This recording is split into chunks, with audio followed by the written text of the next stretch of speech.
planet Venus is very chutzpahdik, is very arrogant. Why? The planet Venus goes, look at me. I know all the other planets, all the other celestial bodies, they're disappearing as the sun comes up, but not me. See me? I'm the big knocker. But what happens? The sun finally does come up, and what happens to the planet Venus? Disappears.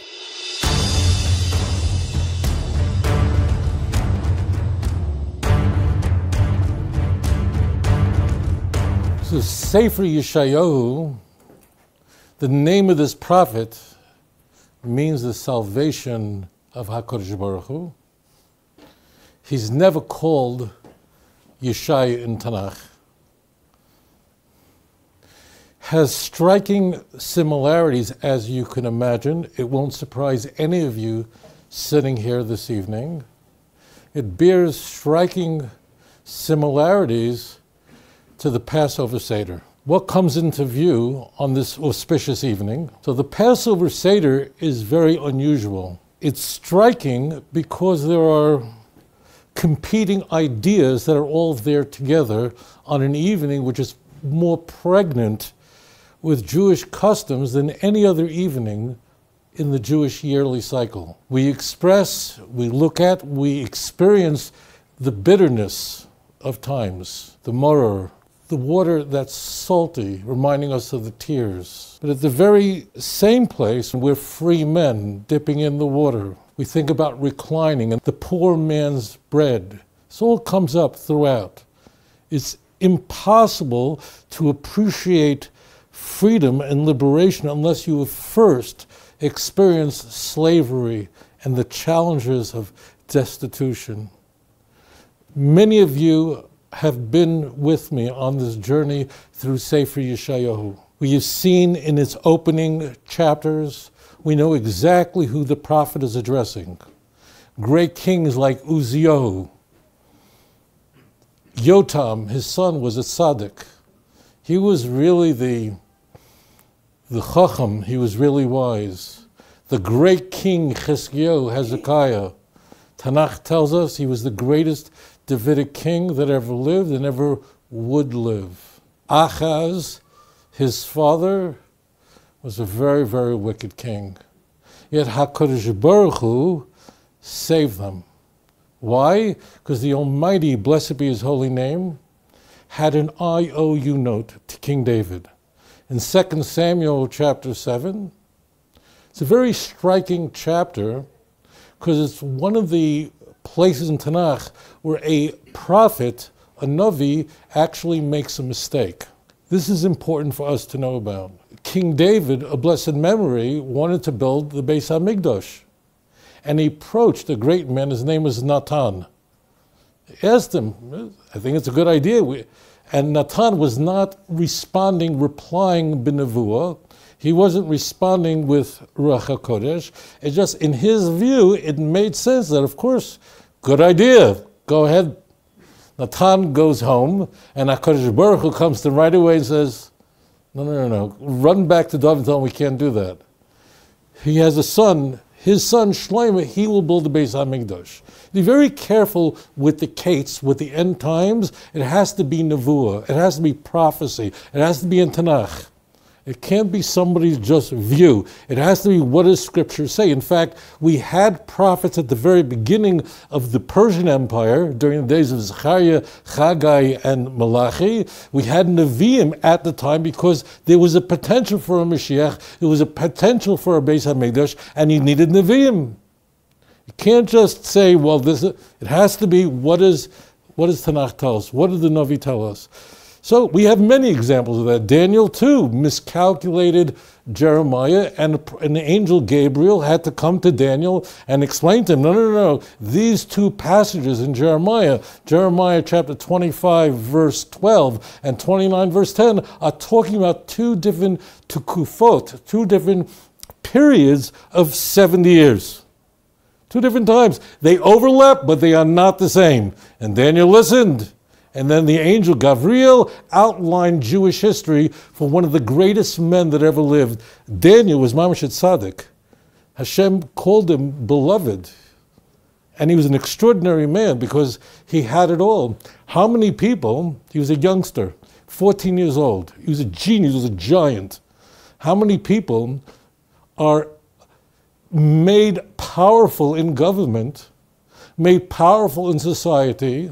Daniel was made mamish right under Nebuchadnezzar in the Babylonian Empire, and they lose their way, and the power gets to their head, and they compromise on their principles. I know you never heard of such a thing. I know this is a complete shock to everyone. I can't believe that ever would happen. I know everyone's like, what are you talking about? That's why these people were such giants. Most people, under those conditions, HaKadosh Baruch Hu tells you how to interpret a dream of the king of Babylon, Nebuchadnezzar. This is the king of the Neo-Babylonian Empire. And he makes you viceroy. You know how that can go to your head? Daniel wouldn't be corrupted. There was a great Rishon who was that kind of person, without whom I would never understand any of Tanakh. The Abarbanel was a very similar kind of figure like that. Wealthy, in power, and he would never sell out. Even when he was told by Isabella and Ferdinand, you could stay in Spain. You could keep a minyan. You can have a synagogue here for you and your friends. Everyone else go. He says, if my people go, I'm leaving too. And he left. He left Spain and he went to Italy. And almost everything that you'll ever read that was written by the Abarbanel was written in Italy, with the exception of his commentary on the Nevi'im. That he wrote in Spain. That he wrote when he escaped Portugal in the middle of the night, because he was told by Christians, run for your life, the king wants to kill you. And he turned his carriage around and crossed the border into Spain. He had 2 months off. He was unemployed, and then he wrote his whole entire commentary on the Nevi'im. It's no human mind could even conceive of how this was possible. Passover Seder. It's not just a coincidence that God would deliver the Chacham, Hezekiah, Jerusalem, where we are now, from the Assyrian Empire that had surrounded Yerushalayim with 185,000 soldiers. That took place on Passover.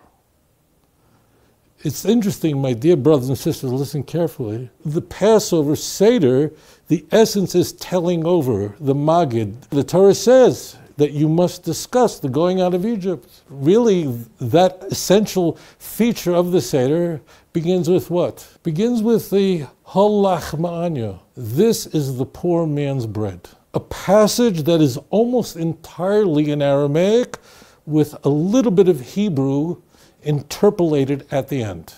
That's the beginning. That's really where the Seder begins. Interestingly, the Seder ends with another Aramaic passage, an Aramaic cumulative poem called Chad Gadya. Chad Gadya is at the very end of the Seder. What do we encounter there? My father bought a kid for 2 zuzim. What is that? Who is the kid?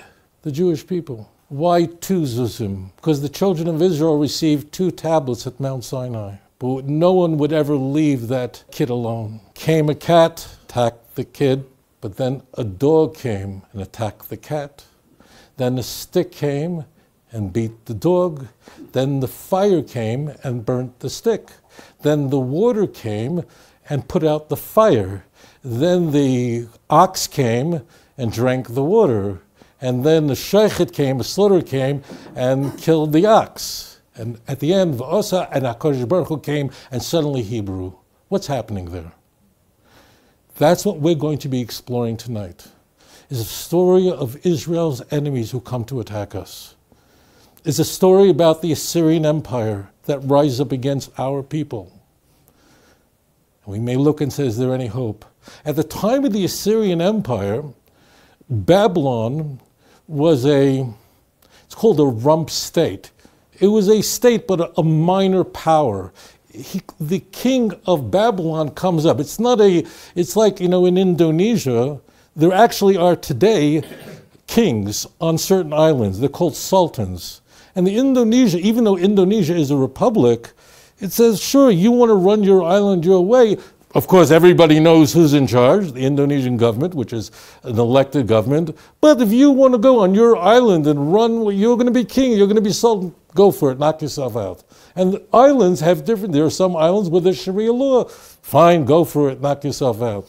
So at that time, in southern Mesopotamia, that's where Babylon was. And Babylon was a state, was a power, there was a king. And in fact, those of you who study Yeshayahu know that Chizkiyahu, after he recovered from his illness, we'll be discussing that in the future, the king of Babylon came to visit Hezekiah. Hezekiah showed him all the treasures. And this was not a great thing. God wasn't happy with what he did. So the Babylonian Empire was not an empire yet. It was a state, a sort of a backwater state at the time. Isaiah has a way of teaching history about a history that had not yet emerged. Babylon at the time was only a little state with very limited power. But as you know, a century later, Babylon would rise up and destroy the Assyrian Empire in the blink of an eye. You know, to us, this is completely unimaginable.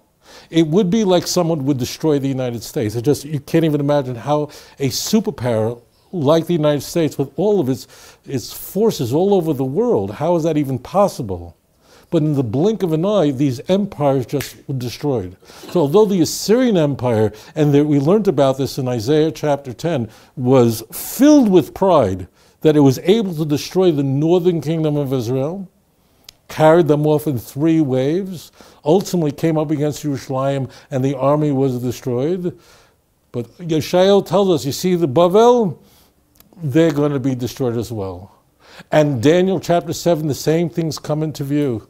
That's the lion in Daniel chapter 7, where the lion emerged, that's Babylon, and then the bear, Persia, the leopard, Greece with 4 heads, and the monster of 10 horns with a little horn, that's Rome, that's Edom, and all come into view.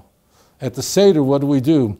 We pick up the 4 kings in Daniel 7 is followed by Mashiach, Daniel chapter 7, verse 13 and 14. At the Seder, what do again? We pick up the cup for Eliyahu. Eliyahu's cup is what number? It's really number 5. We don't drink from it. Why? It didn't happen yet. So Eliyahu's cup represents Mashiach. That's the 5th kingdom that will destroy Edom. We have entire books in Tanakh devoted to the utter destruction of Edom. Edom cannot be resurrected in any way, cannot be preserved in any way. It has to be completely destroyed. It's completely evil. That's Rome. It cannot be salvaged in any way. I think my favorite British poet is Shelley, Percy Shelley, the author of many poems and sonnets. He lived at a very critical time. He lived at the time of King George III, King George IV, at the time of Napoleon. He was born in the 1700s and lived into the 19th century, the beginning of the 19th century. He was fiercely anti-imperialism. This is the time of Napoleon. Napoleon emerges during the French Revolution and creates a massive empire, acquires much of Europe, makes statues for himself all over Europe. King George III, the Americans know who that is. He's the royal brute of Great Britain, as the Americans called him. He, at the time, was the longest reigning monarch in British history. To this day, he still is the longest reigning male monarch in British history. And then King George IV was insane in his opulence and his building statues and acquiring more wealth. And Shelley, who lived exactly at this time, lived time in Napoleon, looks at this in shock and disgust and revulsion. And he writes a very famous sonnet called Ozymandias. Ozymandias is the name of Ramses II, who it was believed was the pharaoh of Egypt. And Shelley is able to convey a story of, I met a traveler from an antique land who said 2 vast trunkless legs of stone stand in the desert. Near them, on the sand, half sunk, a shattered visage lies, whose frown and wrinkled lip and sneer of cold command tell of its sculptor, well those passions red, which yet survive. Stamped on these lifeless things, the hand that mocked them, the heart that fed. And all you can see is just two huge stone legs in the sand. And next to it, there's a visage, a face of a great king. And you could see the sneer of the king. The sculptor, whoever shaped it, whoever fashioned it, he knew the passions of that king well. And there's a plaque on this broken wreck of a statue that says, "My name is Ozymandias." Anybody? King of kings. Look upon my works, you mighty and despair. Very, very good, very powerful. Nothing beside him remains. Round the decay of that colossal wreck, boundless and bare, the lone and level sands stretch far away. And all you see around is sand, nothing but sand. So he's writing at the time where he knows about what happened to the Egyptian pharaoh. Ramses also reigned for an enormous amount of time and built all these statues to himself. And what is it today? Nothing, empty. The only thing is he wasn't a prophet. He actually lived during that time. So powerful. Yeshעיהו is talking about an Ozymandias in the future, about Babylon. Look what's left, nothing, destroyed. The Babylonians worshipped the moon, the stars, the sun. And in fact, Yeshעיהו tells us right in the beginning of chapter 13, where we are pulled into a section where Yeshעיהו brings into view the destruction of the Babylonian Empire, which didn't even exist yet. Because he's writing about a time that had not yet emerged, but you should know it's going to be destroyed. And in fact, from chapter 13 of Isaiah through chapter 23 of Isaiah, we're going to have the great prophecies of woe, of doom, Masa, Mem, Sin, Aleph. Masa means a weight, a heavy, burdensome prophecy. And many nations are going to come into view, all of them destroyed. It's very much the Chad Gadya. It's sort of the Chad Gadya and Holach Ma'anya are Aramaic, but fused with some Hebrew, because they tell a story of a people that have traveled throughout exile, a people that are tired but have emerged, who have finally, God has raised up among all, in the view of all the nations of the world, Isaiah 53. And that's why they're so well fused together. In the British Museum, they have the stele of the last king of the Neo-Babylonian Empire. The Babylonian Empire that you know about from Tanakh that Isaiah is referring to is the Babylonian Empire that emerges during the lifetime of the prophet Jeremiah and during the destruction of the first temple. That's that Babylonian Empire that didn't even last 80 years. There's a Babylonian Empire that's 1,000 years older, of the days of Hammurabi. That means the 18th century BCE. That was that's a longer lasting Babylonian Empire. But what comes into view here is something very critical. On that stele that's in the British Museum, you see Belshazzar's father. Belshazzar was really a prince. He was a co-regent of Babylon the last. He is the one who encounters Daniel, because there's writing on the wall, Daniel chapter 5, and he doesn't understand what he's looking at, and Daniel tells him, you're going to be destroyed, the Babylonian Empire is destroyed. That's him. So they saw themselves as the sun, the moon, the stars. What does that mean? In the ancient world, people knew how to look at the celestial bodies and read them. They knew how to read them because they actually needed to. Why? Because they didn't have a watch. That's a fairly modern invention. Okay? Certainly didn't have cell phones, right? So they had to know. So people really knew what they were looking at. We don't. I mean, unless you're some expert in this. I remember as a kid going to the Planetary Museum, whatever it was in New York, and I always found it very confusing. I've never talked about this publicly. I think this is a good time. This kid is like 4 stars, and that's somehow a giraffe or a scorpion. I'm going, I don't know, it looks more like a microwave oven. Like, what relationship does that have with that? Whatever it was, but they knew. They understood. We're living also in Jerusalem or any major city, there's way too much light pollution to see anything.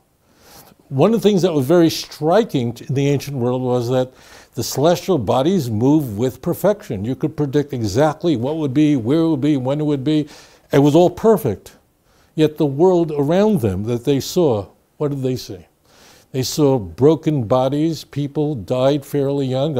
I'd ask you this question: if modern medicine did not exist, would you be alive today? Right, so some of you are nodding no, some of you are, I'm not sure. Death was ubiquitous, it was around, all around them.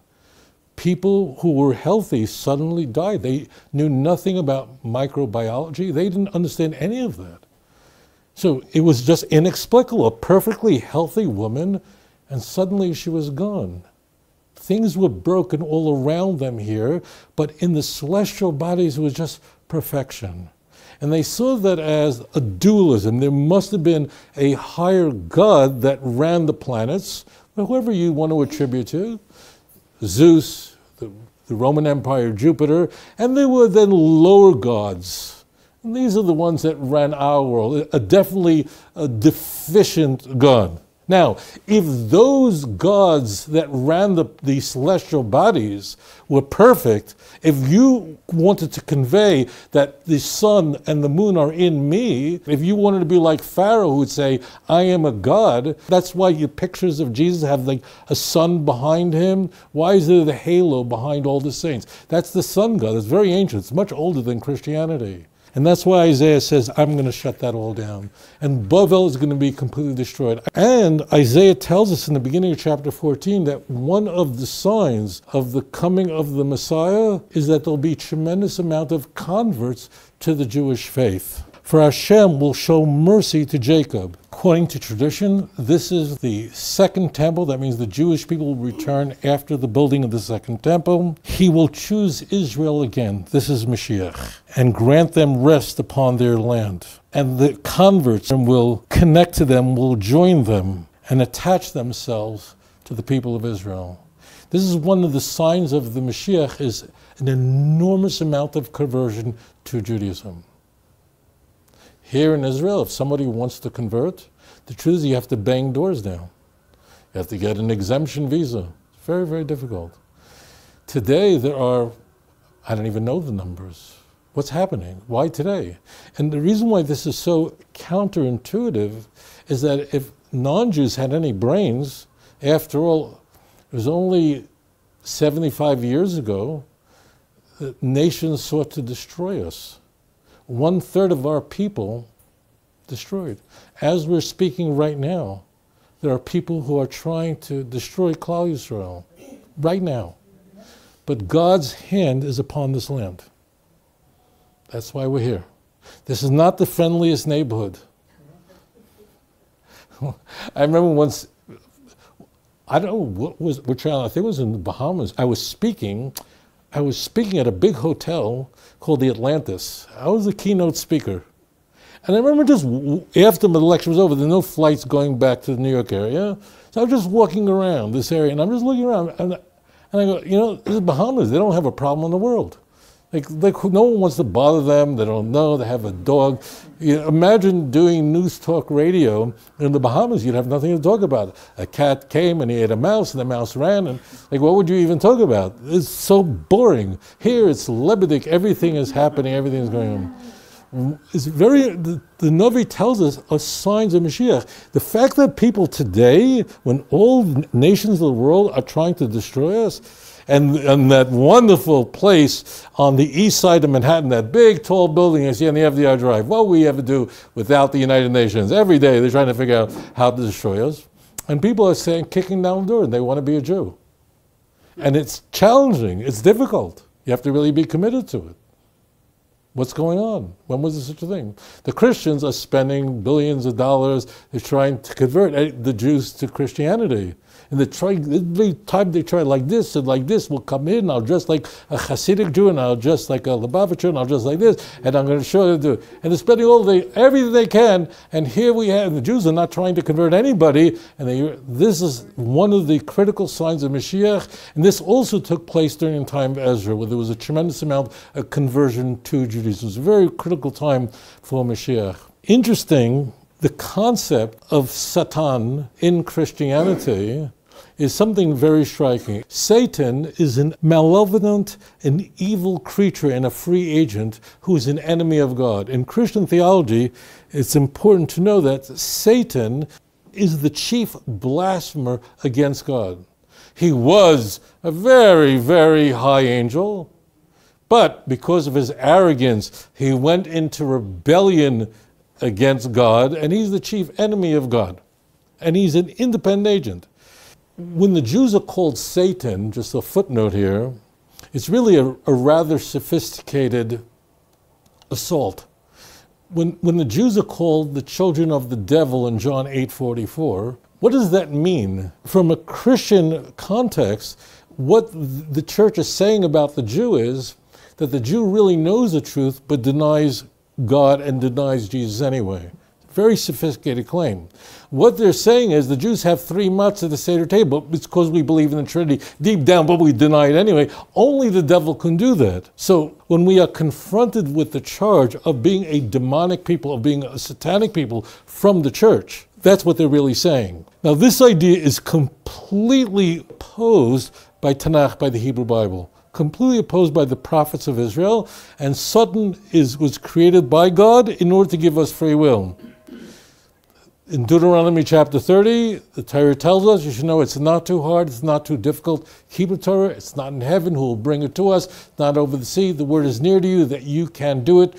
In the book of Romans, Paul removes that last clause, and God says, before you place life, death, good, evil, uvacharta v'chayim, choose life. Satan is a blessing, meaning without any evil inclination, free will would be absolutely impossible. Virtue would then be impossible. So Satan is there because we are what? What is our default baseline? We're created b'tselem Elokim. We're created in the image of God. If there was no Satan in the world, no one would ever want to sin. It would be ridiculous to us. We would no more want to sin than we want to stick our hand into a fire. It's not that we know free will. Any of us can do that, we just wouldn't do that. Satan is there in order to give us that free will, in order to distract us. And therefore, if we can overcome that, as God promised to Cain, if we can overcome sin in Genesis chapter 4, verse 7, and as it turns out, this brings us to Isaiah chapter 14. If you asked a Christian, you believe that Satan is a free agent, you believe that Satan is an independent being and is an enemy of God, like, where do you get that from?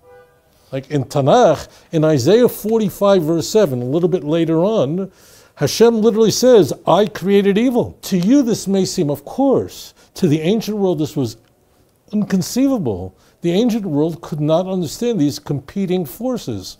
When did Paro realize that his religions were wrong, his gods were false, and the God of Moses was correct, was righteous? At what stage in the process of the 10 plagues? The plague number 7, right?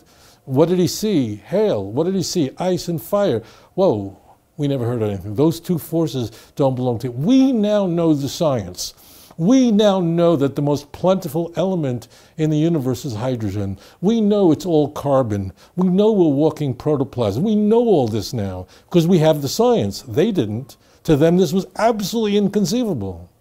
Isaiah in chapter 14 mocks the king of Babylon. Remember what I told you. The king of Babylon said, not only is the sun, the moon, the stars all perfect, which all the pagan world believed, but they are in me. Isaiah describes it in the following way. During the day, are the stars in the sky? Yes, they're there. Why can't we see them?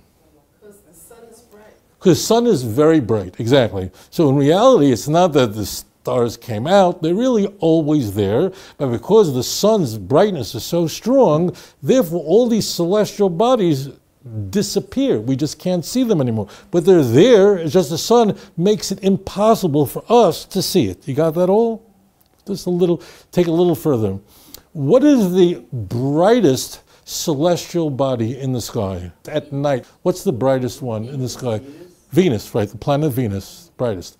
And therefore, what happens with the planet Venus? The planet Venus, because it's the brightest of all the planets, as the sun is rising, so the planets begin to what? Disappear. We can't see them. But there's this one planet, Venus, that's so bright that it remains even in the morning. That's why it's called the morning star. What does the morning star mean? That we're going to do a Shavuos, we're going to stay up all night, right? So on Shavuos, and so Geschmack, we're at the Western Wall, there'll be 20,000 people, I don't know, the whole week packed, and mamish, everyone together, we've been up all night, and everyone's watching that the sun rises, right? And right away, Shema Yisrael, we don't want to wait, we run right away. It's a very beautiful thing to experience, to be a part of. What's the last celestial body that's visible? It's the planet Venus. The only problem is that Jerusalem has so much light going on that you won't see any of that. But if you've ever been in the middle of a desert, in the middle of a wilderness, in the middle of, you can mamish see it right there. So Venus is the morning star. So Venus is called, by the way, Lucifer. That's where the name comes from. What is Lucifer? Anyone pick up the Latin in Lucifer? What is lucent? Lucent, light. Thank you very much. Now you go, oh, I see where this is all going. Okay, so Lucifer is just the name for the planet Venus because the planet Venus is very bright, which is to us living in Jerusalem not very meaningful because this is a city that's very well lit. Nothing up there is visible to us at night. Very hard to see anything but the moon. Too much light, too much. So what happens is, you, king of Babylon, you thought the Halel ben Shachar, the morning star. See, what is the planet Venus in Isaiah? This is the powerful language of Isaiah. He compares the king of Babylon to the planet Venus. The planet Venus is very chutzpahdik, is very arrogant. Why? The planet Venus goes, look at me. I know all the other planets, all the other celestial bodies, they're disappearing as the sun comes up.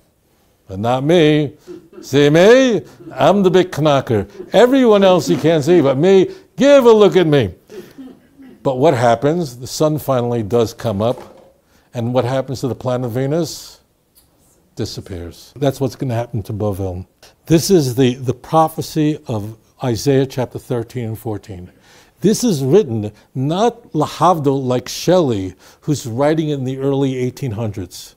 He's writing Ozymandias. This is Isaiah that's writing this more than a century before the Babylonian Empire would emerge. It's only a backwater state at that time. And he's saying, you should know, Kindlech, I know it's difficult. I know you're going through tremendous vicissitudes right now, but HaKadosh Baruch Hu is near you. He loves you. He's watching over you. His hand is upon you. And keep your trust in the Almighty. And it's through that trust that you'll turn to Hashem. And it's that tremendous return that will bring the coming of the true Messiah quickly in our time. Thank you so much for giving me time.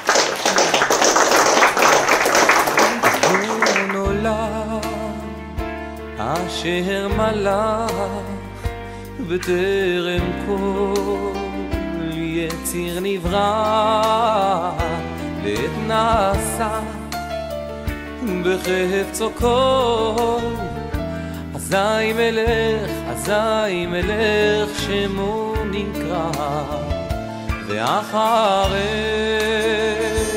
ככלות הכל לבדו ימלוך נורא והוא